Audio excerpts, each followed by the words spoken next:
Friends, welcome to my channel the NCERT queen. आज हम पढ़ेंगे 10 जनवरी 2024 का करंट अफेयर। तो पहला करंट अफेयर है कि world Hindi Hindi day is observed on 10th of January every year. तो हर साल 10th जनवरी को वर्ल्ड हिंदी डे के हिसाब से ऑब्जर्व किया जाता है। तो ये क्यों ऑब्जर्व किया जाता है? Created to mark the occasion when Hindi was spoken first time at the UNGA in 1949। तो 1949 में जब पहली बार यूनाइटेड नेशंस जनरल असेंबली और यूएनजीए में हिंदी बोला गया था पहली बार, उससे रिक्रिएट करने के लिए और उसे याद रखने के लिए वर्ल्ड हिंदी डे ऑब्जर्व किया जाता है। तो नियरली 600 मिलियन पीपल जो कि हिंदी बोलते हैं वर्ल्ड वाइड में। तो third most widely spoken language in the world है हिंदी। जैसे कि फर्स्ट है मंडरिन चाइनीज एंड सेकेंड है इंग्लिश। तो पहले चाइनीज, उसके बाद English and third spoken language है हिंदी जो कि वर्ल्ड वाइड है। तो 10th जनवरी को जैसे वर्ल्ड हिंदी डे है, इसी तरह से और कौन सी डे सेलिब्रेट किया जाता है 10th जनवरी को? National save the eagles day भी ऑब्जर्व किया जाता है और सेलिब्रेट किया जाता है 10th जनवरी को। नेक्स्ट आता है बायू, जो कि इंडिया का पहला 100% इलेक्ट्रिक बाइक टैक्सी सर्विस है। तो पहला इंडिया का पहला 100% इलेक्ट्रिक बाइक टैक्सी सर्विस है जिसका नाम है बायू, जो कि लॉन्च किया गया है असम में। असम का कैपिटल गुवाहाटी में उसको लॉन्च किया गया है। किसके द्वारा लॉन्च किया गया है? By Assam minister of transport Parimal Shukla Vaidya, उनके द्वारा लॉन्च किया गया है।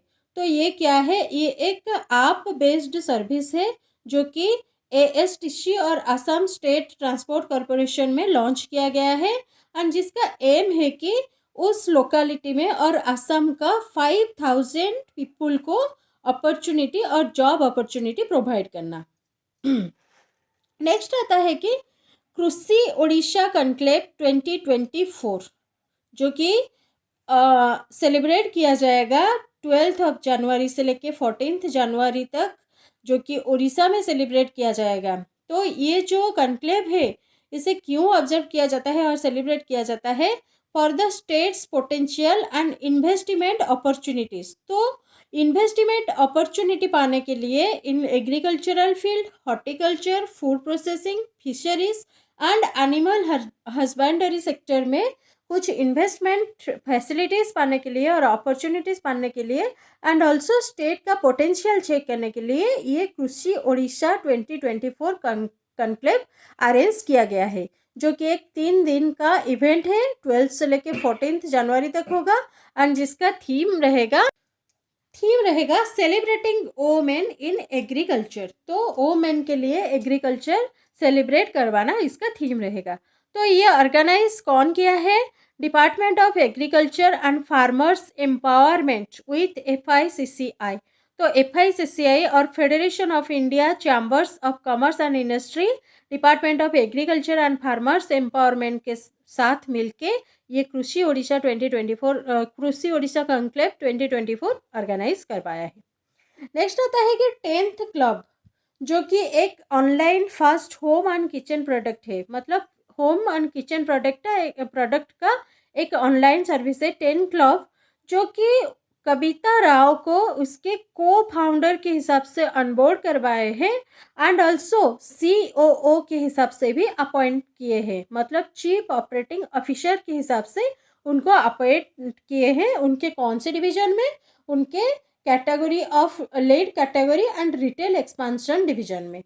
तो ये कविता राव जो कि former MD for retail at Accenture पे थे and also former chief commercial officer at IKEA India. तो वहाँ पे ये थे। अभी 10 क्लब का को फाउंडर एंड COO के हिसाब से ज्वाइन किए हैं।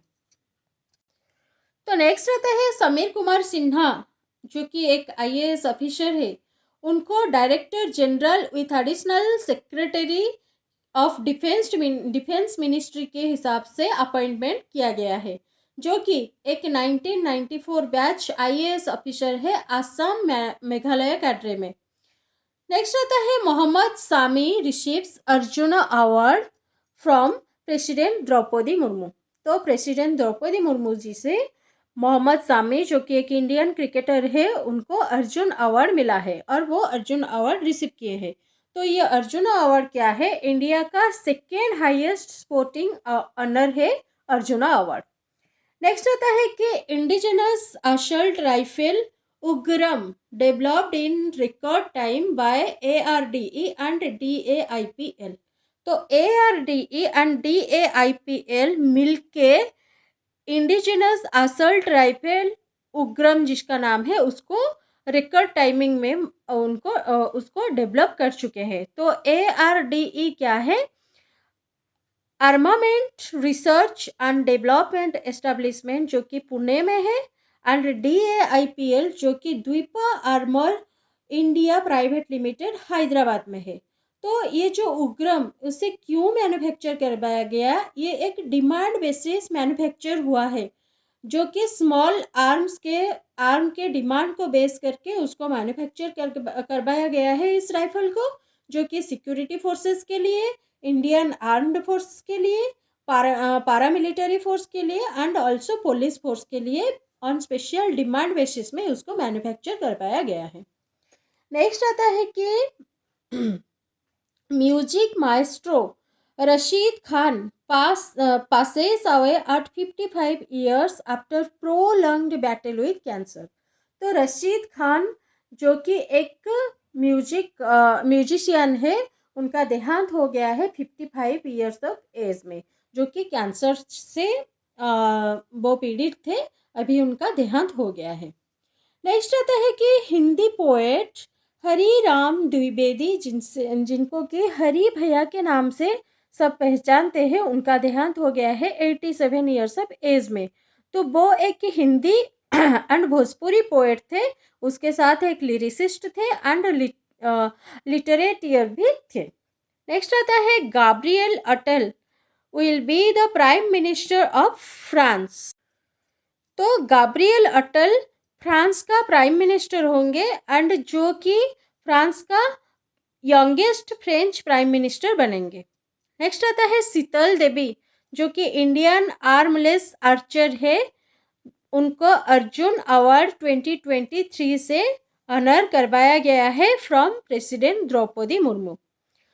नेक्स्ट आते हैं कि अरुणा नायर, जो कि IRPS से मतलब इंडियन रेलवे पर्सनल सर्विसेज, जो कि 1987 बैच पास आउट है and level 16 empanelled IRMS officer है, उनको अपॉइंट करवाया गया है सेक्रेटरी ऑफ रेलवे बोर्ड के हिसाब से।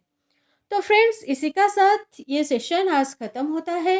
लीजिए अपना पेन पेपर एंड बनवाइए अपना नोट्स यहाँ से, एंड इस वीडियो को लाइक शेयर ज़रूर कीजिए एंड मेरी चैनल द NCERT क्वीन को सब्सक्राइब भी कीजिए। Thank you and follow for more.